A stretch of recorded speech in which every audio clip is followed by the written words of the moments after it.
बड़ा पैराडाइज।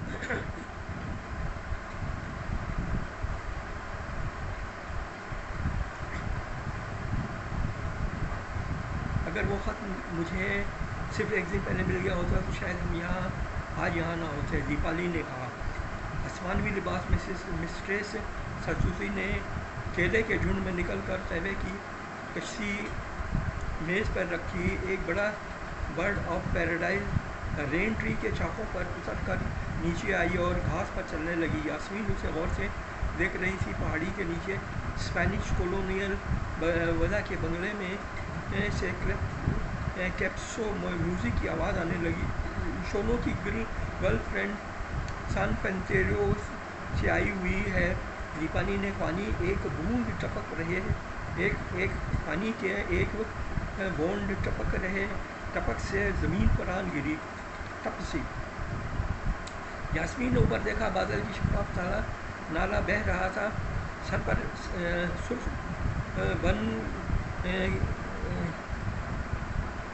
बंदकियों वाला बंदाना बांधे थे। स्कर्ट में मलबूस एक ईस्ट इंडियन औरत नाले के किनारे कपड़े धो रही थी। सामने एक दरख्त पर बेड ट्री हाउस पर बोर्ड लगा था। डॉक्टर बनोए चंद्र सरकार प्लांटेशन मेडिकल ऑफिसर डिस्पेंसरी। इस दरख्त के नीचे फिरदौस उड़से फिर रहे थे। चंद मरीज बेजमा थे। चीनी ईस्ट इंडियन नीग्रो अपने अपनी जन्नतों से निकाले हुए इंसान आदमी की आदत है इसकी जन्नत से निकालो तो वो अपने लिए बुरी भली एक और जन्नत बना लेता है। दीदी क्या हुआ था? यास्मीन ने कमज़ोर आवाज़ में पूछा। मास्टर का फ़ोन। मिस्ट्रेस सरसूती ने बंगले के दरवाजे से आवाज़ दी। दीपाली ने कहा अभी आई और उठकर बंगले की सिमटी चली गई। मिस्ट्रेस सरस्वती बाहर आकर कुर्सी पर बैठी और बोली हमारा मेम साहब ने कहा तुम डांसर हो, पाकिस्तान से आया है। हाँ मिस्ट्रेस सरस्वती, हम जहाँ मेम साहब को बहुत ज़्यादा ज़माने से जानता है। यास्मीन ने बंगले उर्दू में जवाब दिया। हम और दीपाली मेम साहब एक ही कंट्री का रहने वाला है, मतलब पहले एक ही कंट्री में था। जी क्या ये वो अपनी माजी की याददाश्त को दोहरा रही है और ये बताना चाहती है कि वो दीपाली और यास्मीन के साथ उसने बहुत अपने वक्त में बहुत दुनिया गुजारी है, बहुत कुछ देखा है। वो इकट्ठे रहा करते थे और साथ में दीपाली की अपने वालिद के साथ रहती थी, लेकिन उसकी सहनियत जो थी वो नाच गाने की तरफ हो चुकी थी। उसके अब्बा मौलवी और सख्त किस्म के कट्टर मौलवी थे। वो ये चाहती थी कि मैं जो है नाच गाने में अपनी दुनिया बसाऊं और अपने आप को अलग थलग और दुनिया से इन लोगों से बिल्कुल अलग मशहूर और मारूफ ज़िंदगी गुजारूं। इसके लिए उसने बड़ी जद्दोजहद की और अब वो दीपाली के पास बैठी हुई पता नहीं क्या क्या बातें कर रही थी। अब चूँकि उसकी ज़िंदगी के ज़िंदगी का बहुत सारा हिस्सा गुजर चुका था। ना जाने में भी उसको बहुत ज़रा मायूसी सी हुई थी। तब उसने अपना बाप के पास जाना बिल्कुल गवारा नहीं किया और यहीं पे इंग्लैंड में अपनी ज़िंदगी बसाई और जैसे तैसे भी वो उसने गुजारा किया। होटल में काम किया, थिएटर्स में छोटे मोटे उसको काम मिल जाया करते थे। लेकिन बहरहाल ये ज़माना है, ये ज़िंदगी है, ये सब कुछ है जिसकी वजह से इंसान अपने आप को बहुत कुछ समझता है और फिर जब वो तकमील तक पहुंचता है तो उसकी बहुत सारी ख्वाहिशें पूरी नहीं होती। तो यही ज़माने की रीस है और यही कुछ हम उसके ऊपर ऐसे चलते हैं। सुर्ख बुंदाना वाली औरत स्कर्ट पर कपड़े पैंट घुमाती, कपड़ों की टोकरी कमर से रखे नाली की तरफ आई। गार्डन बरीला के करीब पहुंचकर उसने टोकरी घास पर रखकर मिस्ट्रेस सरसूती के साथ नाचने लगी। अब वो दोनों आसमानी रक्स कर रही थी समर से माहम किसी कबल जंग सोई सिटिंग के नावल का सीन। यास्मीन की आंखें मिली। सुलगुंदाना वाली औरत ने गले में पंचतन पाक का बड़ा सा तावीज़ पहन रखा था। वो मिस्ट्रेस सरसूती से ज़्यादा खूबसूरती से नाच रही थी। दीपाली बंगले से वापस आई और दूसरे बैठकर चाय बनाने लगी। कितनी बेफिक्री की ज़िंदगी है यहाँ, यास्मीन ने सोचा। ये लड़की बहुत अच्छी डांसर हो सकती है। कौन है? यास्मीन ने पूछा। मिस्टर खैरुन्निसा, बाबा की कंपाउंडर शाह अली की बीवी, दीपाली ने जवाब दिया। हाँ, मिस्ट्रेस खैरुन्निसा ने खिज़र से पूछा। आप पाकिस्तान से आया है? हाँ, यास्मीन ने जवाब दिया। आपने नूरजहाँ को देखा है? कौन नूरजहाँ? मेरे लिए नूर जहान में चैन ही ना करा रहे। मिसेस खैरुन्निसा ने गा कर जवाब दिया। ख़ानदान मूडी वाला। हमने सब मूवीज़ देखी। कंगन बंधन, गाजी सलाउद्दीन, संगदिल, ज़िंदगी से प्यार है, प्यार में बताए इश्क के हुजूम में ना सर झुका जा। मगर ये तो बहुत पुरानी फिल्म है। यास्मीन ने कहा। बस यही वहाँ चलना है। और 2 नई फिल्में देखा, अंदराज और बरसात। मिस्ट्रेस सरस्वती ने जवाब दिया।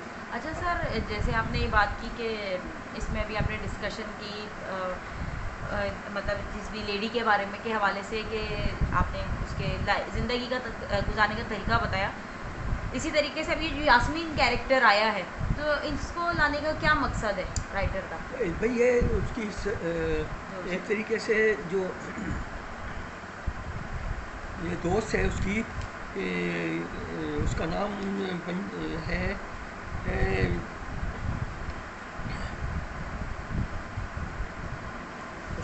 है हम लोग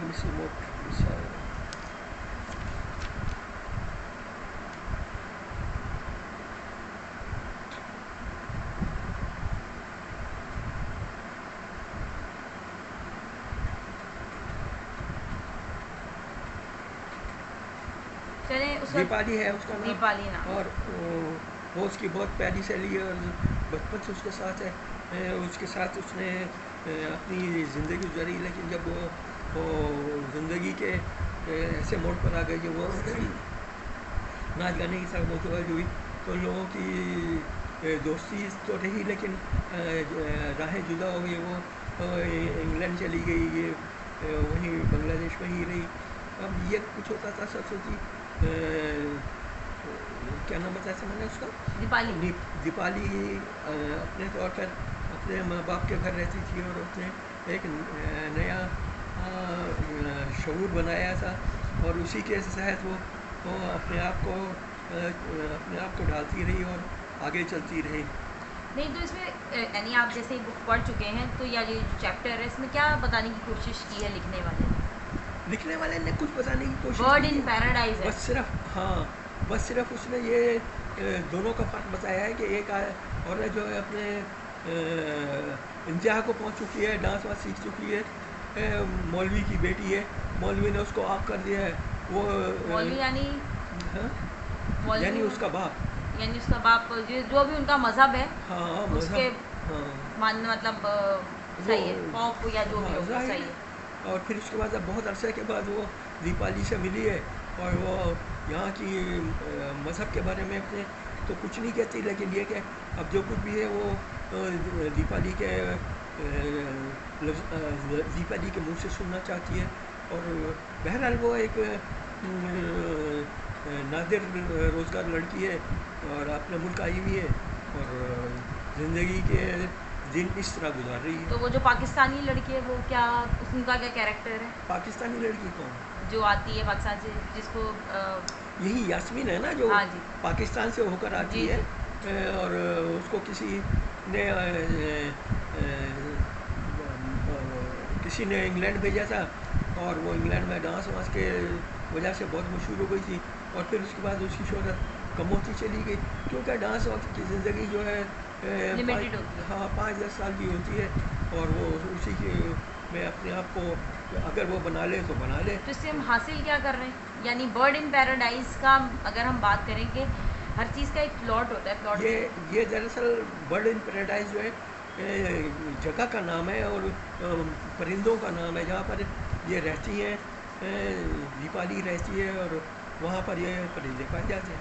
अच्छा, वहाँ पर ये परिंदे पाए जाते हैं। तो जैसे कल्चर्स की बात की यहाँ पर, अगर अभी आपने ये बात की थी कि कहानी के जो कैरेक्टर्स हैं यास्मीन और दीपाली, उनमें से एक जो है अपने इंतहा को पहुँच जाता है लाइफ के। तो आपके ख़्याल में क्या, अगर हम इंसानी साइकोलॉजी की बात करें तो क्या ऐसा असल ज़िंदगी में भी एग्जिस्ट करता है कि जब वो इंसान कोई भी अपनी इंतहा को पहुँच जाता है तो बस फिर उसके अंदर बेजारगी, उसके अंदर जीने का मकसद नहीं, या ये मसला ये नहीं है, ये नहीं है। ये जो दीपाली उसकी यास्मीन की ज़िंदगी है वो बमुश्किल 8-10 साल रही नाचने के लिहाज से। वो उसमें जहाँ पे भी जाती थी खूब कमाती थी, जो कुछ भी करती थी और फिर उसके बाद उसने वहाँ पर अपना नाम बनाया। लेकिन फिर उसके बाद उसकी ज़िंदगी नाचने से, ना उसने कोई मुस्तक़बिल का सोचा, ना उसने मुस्तक़बिल की कोई अच्छी अपनी मुस्तक़बिल की कोई वो बनाई जिसको कहते हैं कि उसने अपने बाद जो ना किसी को ट्रेन किया, ना अपने बाद किसी के से उसने लेने की किसी को बेहतरीन जगह दिलाने की कोशिश की। वो ये समझती रही कि मैं ही हूँ, लेकिन जब उसको ये पता चला कि 8-10 साल के बाद ज़िंदगी ख़त्म हो गई तो बस फिर उसको नज़र आने वालों में कोई भी नहीं था। अगर हम इसको माने बर्ड इन पैराडाइज को, और हम ये कहें कि ये इंसानी नफ्सियात की जो है ना ट्रैवल व्लॉग है, ट्रैवल लॉग है, ठीक है, और इसको आपने व्लॉग की सूरत में ढालने की कोशिश की है, तो ये बात एक तरफ हो गई। लेकिन जहाँ पर आपने ये बात की कि वो एक मौलवी की बेटी होती है यास्मीन पीछे से, और उसमें जो है उसको कहीं कहीं ऐसा लगता है कि उसको रिग्रेट भी होता है, उसको अफसोस भी होता है कि उसने अपनी ज़िंदगी अपनी मर्ज़ी से जी तो ली, वो डांसर भी बन गई, सब भी हो गया, लेकिन अब वो कहीं ना कहीं उसके दिल में एक मलाल होता है कि शायद अगर वो अपने रूट से अटैच रहती, या अपने जैसे जो भी उसके घर का माहौल था, बाप जो भी, तो वो बेहतर तरीके से ज़िंदगी गुजार रही होती। नहीं, बेहतर तरीके से ज़िंदगी गुजार रही होती, वो इसका ज़रूर ऐसा हो सकता है, लेकिन वो चाहती ही नहीं थी। उसका मालूम था कि मेरी ज़िंदगी का ये होगा कि शादी होगी, बच्चे होंगे और फिर मैं एक तरफ होकर रह जाऊंगी, इसलिए वो डांसर की तौर पर दुनिया में इंट्रोड्यूस हुई। लेकिन उसने वहाँ पर भी गलतियाँ की और अपने आप को अकेला ही रखा, अपने साथ किसी को मिलाया नहीं। ये वजह है कि जो अपने आप को अकेला अकेला महसूस कर रही है। अच्छा देखिए, यास्मीन की कहानी तो ये है कि उसने अपनी कोई फ्यूचर प्लानिंग नहीं की, आप ये कह सकते हैं, या जिस किसी को मिलाया नहीं, या फिर वो जो कहते हैं ना कि अपनी लेगेसी नहीं छोड़ी। सही है, आपने जैसे कहा कि किसी को ट्रेन नहीं किया, ये और वो जो भी बात है। लेकिन अगर हम आम ज़िंदगी में देखें, आपने इतनी जगहों के ऊपर ट्रैवल किया, इंसान हालात से सीखता है, आपका एक अपना भी एक्सपीरियंस है, लोगों को देखते हैं, इंसान कितना भी बड़ा क्यों ना हो जाए, उसकी ज़िंदगी में एक मलाल ज़रूर रह ही जाता है, ये इंसान की फितरत है।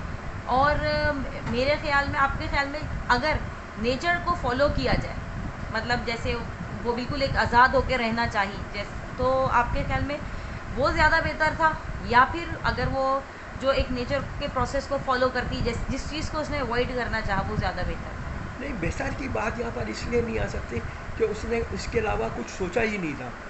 जब वो अपने मकसद से हट गई या उसका वक्त पूरा हो गया, तो उसने फिर उसको ख्याल आया कि यार मुझे ये कुछ करना चाहिए था, ये कुछ करना चाहिए था, मैं इस तरह करती तो ज़्यादा बेहतर रहती, मेरे पास ज़्यादा सोचने और समझने का मौका मिलता, मेरे पास ये दूसरी लड़कियां जो हैं वो संभाल लेती और वो डांस और दूसरी तरीके से अपने आप को महसूस करती हैं और लोगों को महसूस करती हैं। ये वजह है कि वो अपने आप को अब आने के बाद महसूस कर रही है। तो फिर इसका मतलब ये कि इंसान को भी अपनी ज़िंदगी में आप जो मर्ज़ी करें, लेकिन एक पीछे लेगेसी ज़रूर छोड़नी चाहिए। हाँ हाँ, ये बात है कि वो छोड़े, ताकि उसके पास मुस्तकबिल के लिए कुछ ना कुछ क्योंकि है। बहुत सारे लोगों को हमने देखा कि बहुत बड़े बनते हैं, बहुत लेवल पर जाते हैं किसी भी फील्ड में हो, लेकिन वो अपने पीछे आउट ऑफ इनसिक्योरिटी छोड़ते नहीं हैं, लोगों को आगे नहीं बढ़ाते। लेकिन ऐसे मेरे ख्याल में ये ज़्यादा बेहतर बात है कि